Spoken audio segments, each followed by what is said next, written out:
各位，我跟你们讲，现在这个年代最刺激的运动不是蹦极，不是跳伞，是打开你家人的 WhatsApp 群。真的，以前我们群里发的都是什么？早安，吉祥如意，祝你有个美好的一天。现在呢，简直就是国际局势每日更新，而且还是那种世界末日版的。我跟你讲，我二伯以前连 Facebook 都不会用，现在比谁都懂地缘政治。每天早上7点准时分享一篇中国高铁遥遥领先，美国看了瑟瑟发抖。我那个在澳洲读 marketing 的表弟也不甘示弱，7点半马上反击，中国经济危机四伏，外资正在疯狂逃离。叮咚，我打开一看，整个群鸦雀无声，空气凝结到我怀疑我家的 WiFi 都当机了。你们懂那种感觉吗？比你过年回家被亲戚追问几时结婚赚多少钱还要窒息，因为你知道无论你回什么都是错的。你敢回二伯一个赞，表弟立刻跳出来说你被大外宣洗脑，是中华胶。你敢回表弟一个笑脸，二伯马上跟你翻脸，说你是数典忘祖，忘了祖宗是从哪里来的。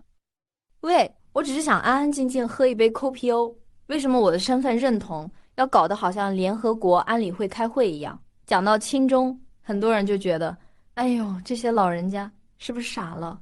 被人卖了还帮人数钱，但我们也要将心比心，了解一下他们的想法。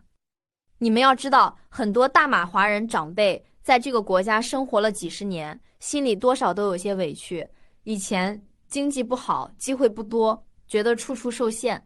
现在好不容易熬出头了，结果呢，还是有人对他们指指点点，叫他们 pandating。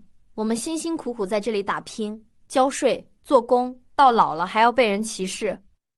这时候，突然间，在遥远的北方出现了一个亲戚，中国。以前这个亲戚穷得叮当响，现在呢，摇身一变，成了世界第2大经济体。高楼大厦拔地而起，宇宙飞船嗖嗖上天，华为5G快到你怀疑人生。我二伯每天看抖音，看的不是新闻，看的是一种民族自豪感。他觉得虽然我在马来西亚有时候被人看不起，但是没关系，我背后有一个强大的祖国。所以当你跟他说，二伯，中国也不是什么都好，他们也有很多问题，他听到的不是你在批评一个国家，他觉得你是在拆他的台，是在否定他的人生，是在伤害他的自尊心。他会跟你翻脸，是因为他把所有的希望和寄托都放在了那个强大的祖国身上了。OK， 讲完亲中的，我们再来看看那些反中的，或者说那些天天在 Facebook 上发中国崩溃论的。我跟你讲，现在这些 YouTuber 真的是语不惊人死不休，为了博眼球，什么话都敢讲。Hello， 大家好，我是 XX。今天我们要来聊聊，为什么我说中国经济已经走到了崩溃的边缘，然后就开始各种数据分析、深度解读，讲的好像他真的是什么经济学博士一样。但你仔细听，就会发现他们来来回回就是那几句话：中国没有人权，中国没有自由，中国政府都是骗人的。我不是说他们讲的都是假的，但他们只给你看他们想让你看的东西，他们会放大中国的阴暗面，忽略中国的进步和发展。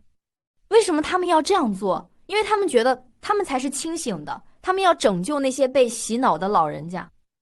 哎呀，你们这些 uncle auntie 整天看那些假新闻，让我来告诉你们，什么是真正的民主自由。他们觉得，如果他们不把这些老人家骂醒，大马华人就会变成一群只会盲目崇拜的僵尸。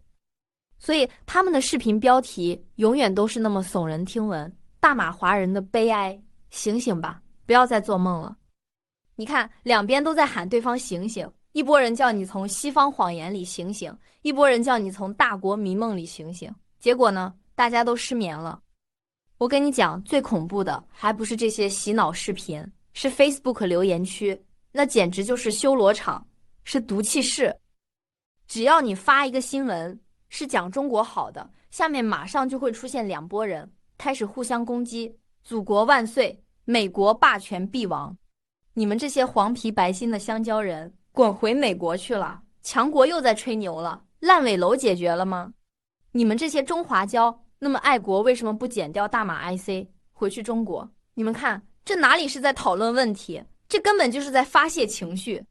大家都在互相贴标签，互相谩骂，好像不把对方骂死，就不能证明自己是对的。我跟你讲，现在有一些专门做反中内容的，他们很厉害的，他们会故意挑一些极端的例子，比如说某个中国游客在国外不文明的行为，然后放大、放大、再放大。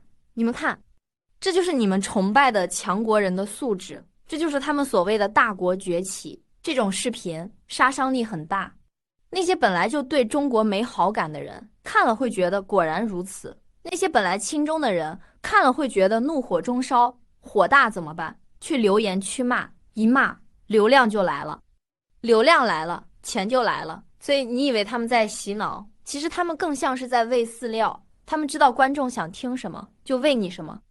轻重的喂你吃大国崛起的兴奋剂，反中的喂你吃专制黑暗的恐惧丸。大家都吃得很开心，只有真相躲在厕所里哭泣。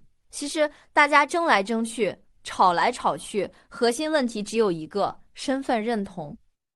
你会发现，那些极度亲中的人往往觉得我是华人比我是马来西亚人更重要，他们会把中国看作是自己的根，是自己的家。那些极度反中的人，或者说那些极力强调本土的人，往往觉得我是马来西亚人，中国只是一个外国。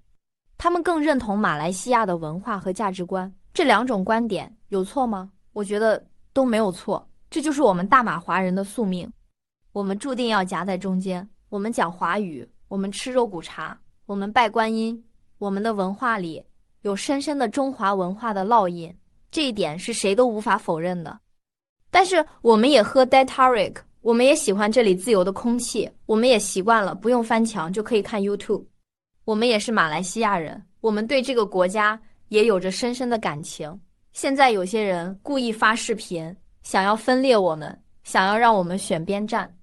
他们告诉你，你不恨中国，你就是没有良知，或者你不爱中国，你就是忘本，这就是最大的道德绑架。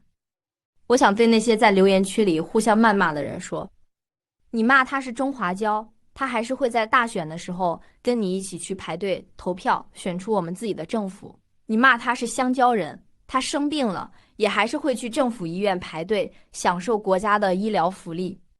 我们大马华人已经够少了，如果我们还要为了几千公里外的一个国家的政策在 Facebook 上面互相攻击，搞得连团圆饭都吃不下，那最开心的是谁？肯定不是中国，也不是美国，是那些看着我们华人分裂然后在旁边偷笑的本地极端政客。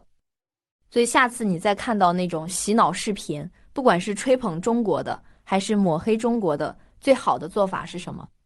不要去留言区骂，你一骂你就输了，划过去，关掉手机，看着你身边的家人，问他一句：啊 boy， 今晚要不要去吃肉骨茶？因为只有那碗热腾腾的肉骨茶才是真正属于我们马来西亚华人的味道。